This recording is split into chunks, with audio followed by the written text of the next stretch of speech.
أشهد أن لا إله إلا الله.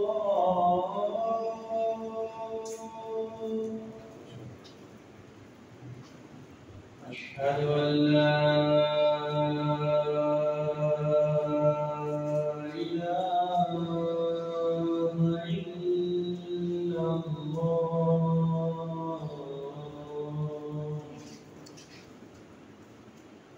أشهد أن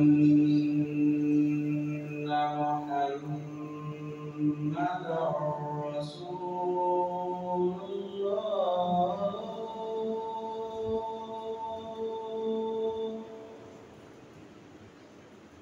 أشهد أن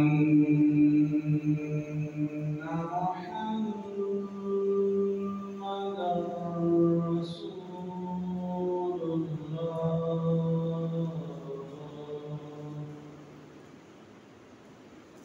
حي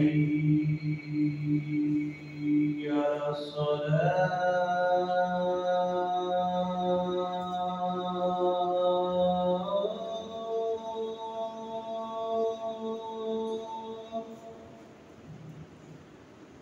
حي على الصلاة.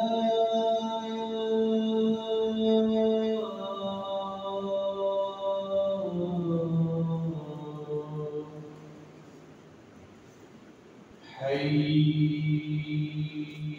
على الفلاح.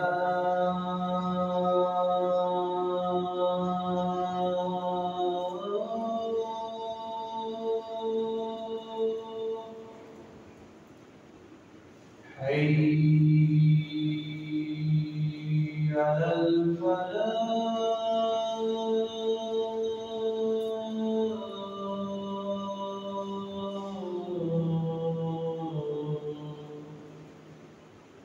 الله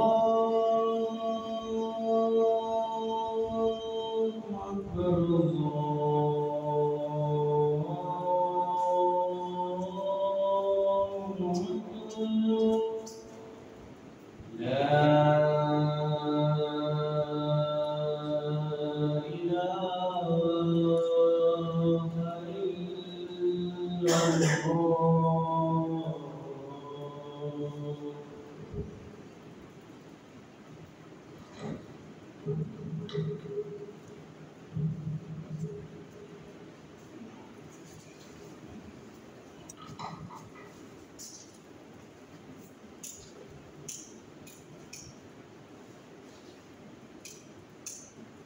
السلام عليكم ورحمة الله وبركاته. إن الحمد لله نحمده ونستعينه ونستغفره ونعوذ بالله من شرور أنفسنا ومن سيئات أعمالنا. من يهده الله فلا مضل له ومن يضلله فلا هادي له. وأشهد أن لا إله إلا الله وحده لا شريك له. وأشهد أن محمدًا عبده ورسوله. أما بعد فإن خير الحديث كتاب الله وخير الهدي هدي محمد صلى الله عليه وسلم. وشر الأمور محدثاتها وكل محدثة بدعة وكل بدعة ضلالة وكل ضلالة في النار.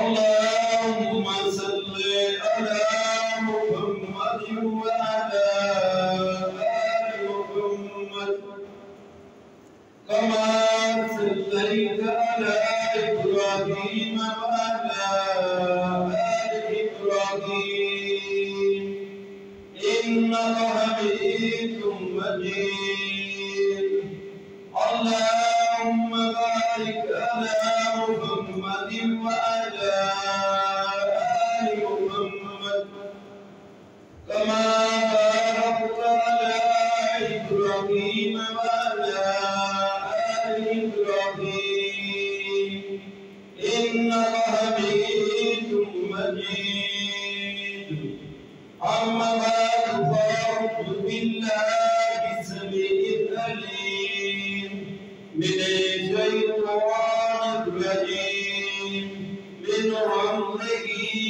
ونفخه ونفسه قال الله تبارك وتعالى في القرآن المجيد والفرقان الحميد أعوذ بالله من الشيطان الرجيم بسم الله الرحمن الرحيم والسابقون الأولون من المهاجرين والأنصار والذين اتبعوهم بإحسان رضي الله عنهم ورضوا عنه وأعد لهم جنات تجري من تحتها الأنهار خالدين فيها أبدا وذلك الفوز العظيم وقال النبي صلى الله عليه وسلم لا تسبوا أصحابي فوالذي نفسي بيدي لو أن أحدهم أنفق مثل أحد ذهبا ما بلغ مد أحدهم ولا نصيفا رواه البخاري أو كما قال رسول الله صلى الله عليه وسلم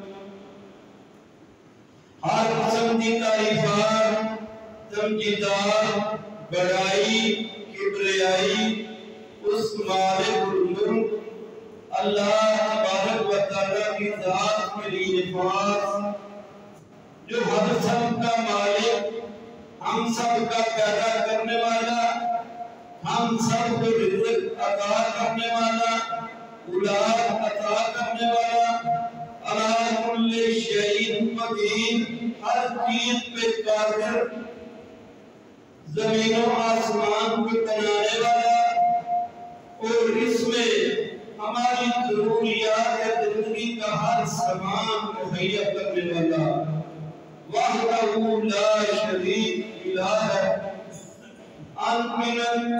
لا تدار بے حساب درود و سلام ہوں احمد مجتبی محمد رسول اللہ صلی اللہ علیہ وسلم کی ذات مبارکہ پر دوستوں پچھلا جمعہ خطبہ حجت الوداع کے حوالے سے چل رہا تھا چند باتیں باقی تھی اور آج انشاءاللہ ہم سیرت سیدنا عثمان رضی اللہ عنہ بیان کریں گے اس سے پہلے جو چند باتیں رہ گئی تھی نبی علیہ السلام نے خطبہ حجت الوداع کے موقع پر جو اعلان فرمایا تمہارے مال تمہاری جانیں اسی طرح حرمت والی ہے جس طرح یہ دن اس مہینے میں اس شہر میں حرمت والا نبی علیہ السلام نے فرمایا آج کے دن جاہلیت کے تمام جو کام ہیں ان کو میں اپنے پاؤں لیے روتا ہوں، ان کو ختم کرتا ہوں، اور سب سے پہلے میں اس خون کو معاف کرتا ہوں جو ربیہ کا تھا اور حضریت والوں نے اس کو قتل کیا۔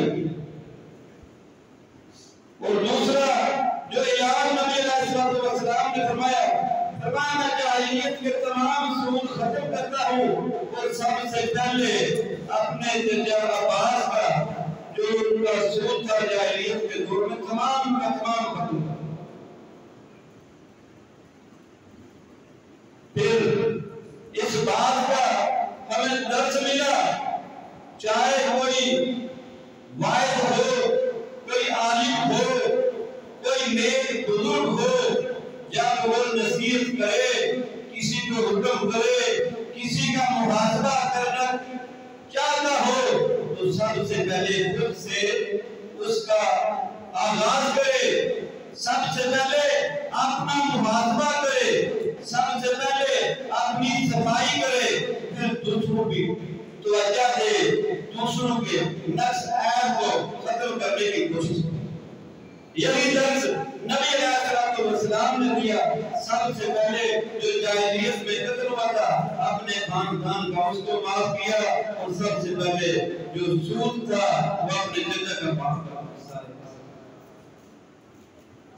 نبی علیہ السلام نے فرمایا فَاتَّقُوا اللَّهَ نِسَاءَكُمْ، اور لوگوں عورتوں کے معاملہ میں اللہ سے ڈرتے رہنا، اللہ سے ڈرتے رہنا، کیونکہ تم نے ان کو حاصل کیا ہے اللہ کی ایمان کے لیے سے، اللہ تبارک و تعالیٰ کی امان کے ذریعے، اللہ کے کلمہ کے ذریعے تم پہ یہ عادات ہوئی ہے، اس لیے عورتوں کے معاملہ میں اللہ سے ڈرتے رہتے۔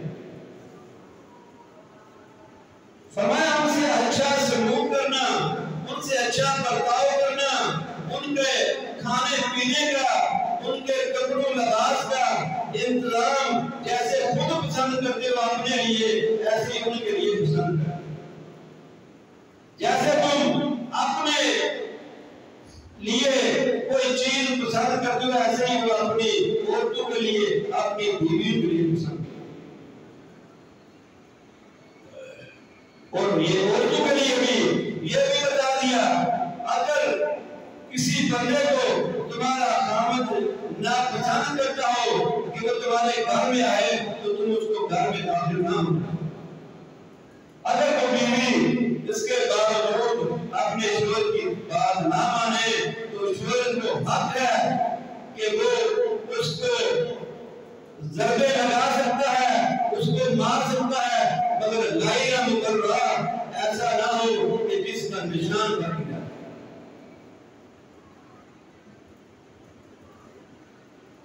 پتہ یہ چلا کہ کچھ حقوق عورت پر مرد کے ہیں اور کچھ حقوق عورت کے مرد پر ہیں۔ اگر دونوں طرف سے اچھے طریقے سے اخلاص کے ساتھ معاملات چلتے رہے تو کبھی خرابی نہیں ہوگی۔ مرد کو یہ چاہیے کہ اس کو اپنی بیوی کو وہ جو اس کا مقام ہے، جو اس کا حق ہے، اس کو دے، اس کو کپڑا لباس اس کا جیسے اچھا پہننا خود پسند کرتے ہیں اس کو پہنائے، اس کے لیے بھی کھانے کا جیسے خود کھانا پسند کرتا ہے ایسے ہی پسند کرے اس کے لیے۔ یہ نہ ہو کہ خود باہر سے کھانے اس کا دل ہو میں باہر سے کہیں اور لے کر لوں اور بیوی گھر میں جو میں اس کو دال سبزی دوں گا اسی کے ساتھ نہیں، جیسا اپنے لیے پسند کرے ایسا اس کے لیے پسند کرے۔ اور اس دور میں، اس معاشرے میں جو آج کی صورتحال ہے اس کے مطابق اگر وہ بیوی کو چند روپے دے دے تاکہ وہ کسی سے معاملے سے بہتر ہے کہ وہ خود اپنے پاس رکھے، یہ بھی خامد پہ حق ہے اس کا کہ وہ بیوی سے اپنے خامد سے طلب کرے، نہ کہ وہ اپنی ساس سے یا کسی اور گھر کے فرد سے وہ اپنی ضروریات کا سوال کرے، وہ اپنے خامد سے سوال کرے۔ اگر خامد حیثیت رکھتا ہے وہ اپنی بیوی کو اس ضرورت کے لیے کسی کی طرف دیکھنے کی نوبت ہی آتی ہے۔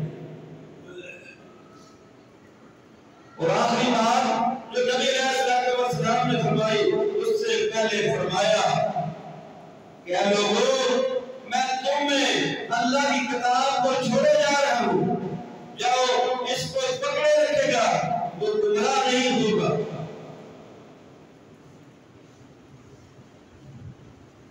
کتاب اللہ نبی علیہ السلام کی حدیث ہے، فرمایا اللہ کی کتاب قرآن پاک ایسی نصیحت ہے جس کا ایک حصہ تمہارے پاس ہے اور دوسرا حصہ تمہارے رب کے پاس ہے۔ اگر تم اس نصیحت کو پکڑے رہو گے تو اپنے رب کی اس نعمتوں کو حاصل کر لو گے جو اس نے تمہارے لیے تیار کی ہوئی۔ اس کے بعد نبی علیہ السلام نے فرمایا میرے صحابہ، کیا میں نے تم تک اللہ کی وحی سے جو باتیں آئی میں نے پہنچا دی، میں نے تمہارے لیے اب دین کو پہنچا دیا؟ تو صحابہ کرام نے گواہی دی، سب کے سب نے کہا ہاں یا رسول اللہ صلی اللہ علیہ وسلم، آپ نے ہم تک بات مکمل پہنچا دی اور ہماری خیر خواہی کی۔ تو نبی علیہ السلام نے فرمایا اے اللہ تو بھی دعا کرنا، اے اللہ تو بھی دعا کرنا۔ پتہ یہ چلا کہ کتاب اللہ قرآن پاک ایک ایسی کتاب ہے، اگر ہم اس پہ عمل کر لیں، اس کو سمجھ کے اس پہ عمل کر لیں، تمہاری کامیابی 100% ہے۔ مگر افسوس کی بات یہ ہے کہ آج ہم نے قرآن پاک کو صرف ثواب کی نیت سے پڑھنے تک معقول کر لیا، یا اپنے مردے کو سنانے کے لیے مخصوص کر لیا۔ اس کے علاوہ ہم قرآن پاک پہ اس بات کا اللہ تبارک و تعالیٰ نے حکم دیا کہ اس پہ غور و فکر کرو، یہ نصیحت ہے، اس کو حاصل کر لو۔ کوئی ہے اس کو یہ حاصل کر لے؟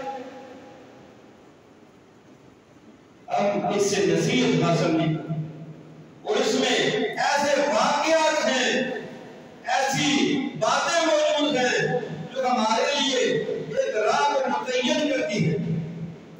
اس میں پچھلے انبیاء کے، پچھلی امتوں کے واقعات ہیں، ان کی بربادی کے اسباب اللہ تبارک و تعالیٰ نے ہمیں بتا دی، اور جو لوگ کامیاب ہوں گے ان کے اسباب میں اللہ تبارک و تعالیٰ نے بتا دی، مگر ہم غور و فکر نہیں کرتے۔ کتنے واقعات ہیں؟ فرعون کا قصہ ہے، آل فرعون کی بربادی کا سبب کیا تھا کہ انہوں نے اپنے رسول کی بات کا انکار کیا۔ نوح علیہ السلام کی قوم کا غرق ہونے کا سبب کیا تھا کہ انہوں نے نوح علیہ السلام کے ساتھ چلنے سے، آپ کی دعوت و تبلیغ کو ماننے سے انکار کیا۔ ابراہیم علیہ السلام کی پوری قوم شرک میں مبتلا تھی، اپنے نبی پہ ایمان نہیں لائے، ان بتوں کو بتا دیا اللہ تبارک و تعالیٰ نے اس نصیحت کے ذریعے کہ پوچھو اپنے بتوں سے، اس بڑے سے پوچھ لو، یہ تمہیں بتا دے گا کس نے باقی کو توڑا۔ انہوں نے کہا ابراہیم یہ کیسے ہو سکتا ہے، یہ کیسے بتائے گا، یہ تو بول نہیں سکتا۔ تو فرمایا جن کو آپ نے ہاتھوں سے بناتے ہو، جو تمہیں کچھ بتا نہیں سکتے، پھر ان کی عبادت کس لیے کرتے؟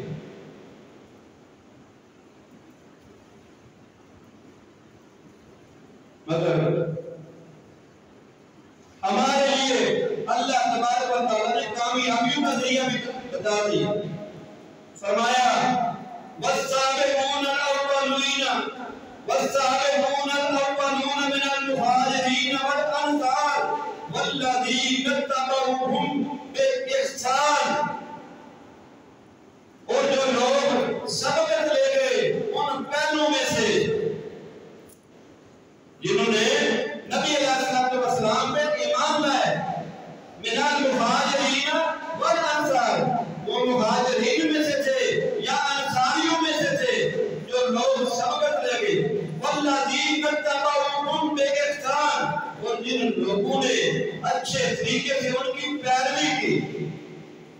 رضی اللہ عنہم ورضوا،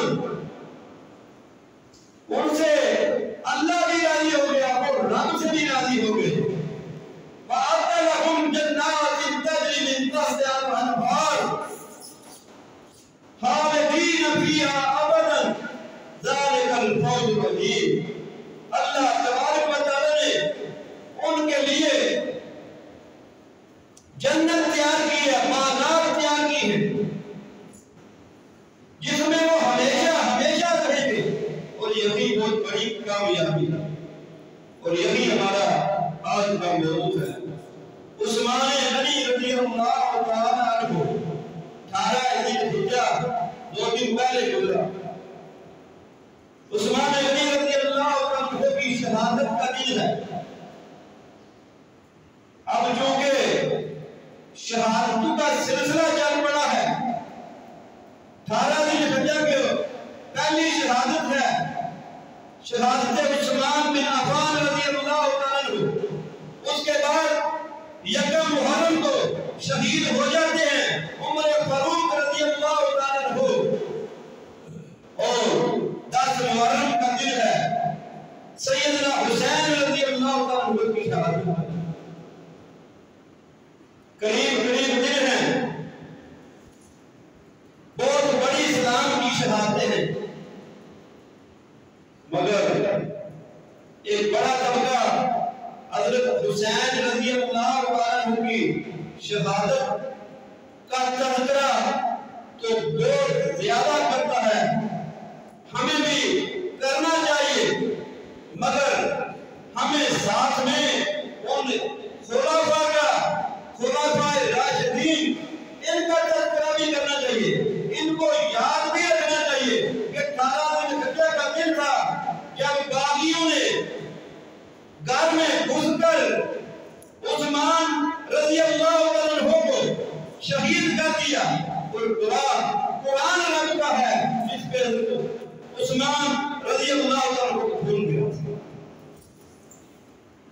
وہ عثمان جنہوں نے اسلام کی قبولیت آغاز نہیں کر لی، ابو بکر صدیق رضی اللہ عنہ، علی المرتضیٰ رضی اللہ عنہ اور خدیجہ بنت کبریٰ رضی اللہ عنہ کے بعد ایمان لانے کی جو شخصیت ہے وہ حضرت عثمان غنی رضی اللہ عنہ. ابو بکر صدیق نے جن کو سب سے پہلے دعوت دی وہ عثمان غنی رضی اللہ عنہ، اور انہوں نے اس دعوت کو قبول کیا. وہ عثمان جنہیں نبی علیہ السلام کی 2 بیٹیوں سے شادی کرنے کا یہ سب سے اونچا مقام ملا. دنیا میں تمام انسانیت میں کوئی ایسا شخص نہیں جس نے کسی نبی کی 2 بیٹیوں سے شادی کی، یہ کے بعد دی. اور عثمان ذو النورین کا خطاب ہے. اور نبی علیہ السلام جب حضرت ام کلثوم رضی اللہ عنہ وفات پاتی ہیں تو نبی علیہ السلام نے فرمایا اگر میری 40 بیٹیاں ہوتی، 40 بیٹیاں بھی ہوتی تو میں یہ کے بعد دی گئی اور فوت ہوتی تو میں عثمان رضی اللہ عنہ. وہ عثمان جب مسلمانوں کو پانی دستیاب نہیں تھا، میٹھے پانی کا مسئلہ تھا، انہوں نے وہ کنواں جو بئر روما کے نام سے مشہور تھا وہ خرید کے لیا اور نبی علیہ السلام سے جنت کی بشارت کی. حضرت عثمان غنی رضی اللہ عنہ، غنی بہت بڑا لقب ہے، بہت بڑا مقام ہے.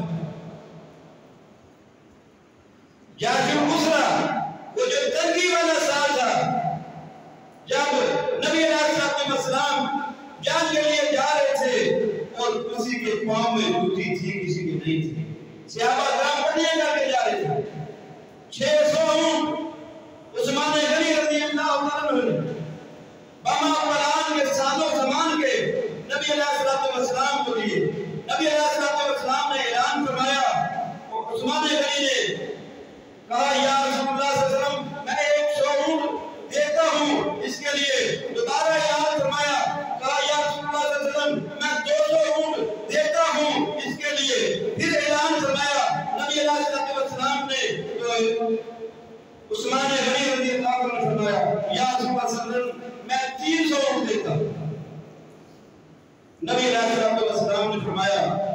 اے عثمان تجھے آج کے بعد کسی چیز کی ضرورت نہیں، کسی اور بات کی ضرورت نہیں، تیرے لیے جنت ہے۔